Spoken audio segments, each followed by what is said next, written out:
what's going on with black writers in the UK publishing industry?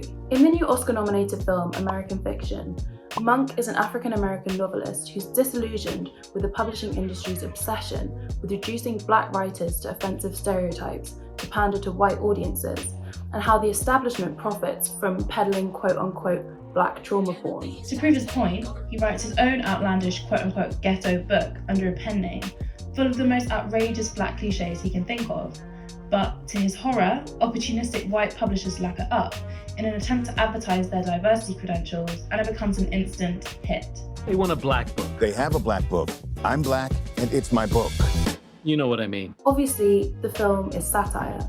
But I spoke to 5 black British authors who told me it's actually surprisingly true to life. Author of The List, Yomi Adegoke, told me that black writers are, quote, basically told for commercial reasons that they have to write something that puts race at the forefront. Much of this, she thinks, came from the 2020 Black Lives Matter movement, which prompted a sudden rush across all sectors of entertainment to prove that they weren't racist. What Adegoke describes as a, quote, scramble for Africa. Rennie Edo-Lodge, the author of Why I'm No Longer Talking to White People About Race, agrees, saying that after her book shot to the top of the UK book charts during that summer, suddenly all these other very similar anti-racism books started cropping up. The issue here isn't that these books are being written, it's that black writers shouldn't feel forced to pigeonhole themselves into writing about race in order to get published. Adegoke even told me that during the Black Lives Matter movement, she knows black people who had publishers DMing them on Twitter, asking if they wanted to write a book, and coercing writers that might want to write about something else to write about anti-racism instead.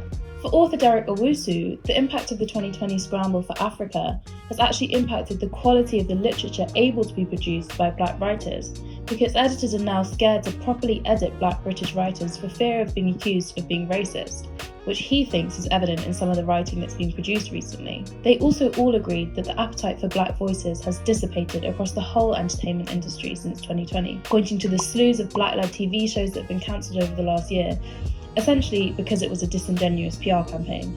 As Adegoke puts it, for something to be a trend, it means it also has to fall out of fashion.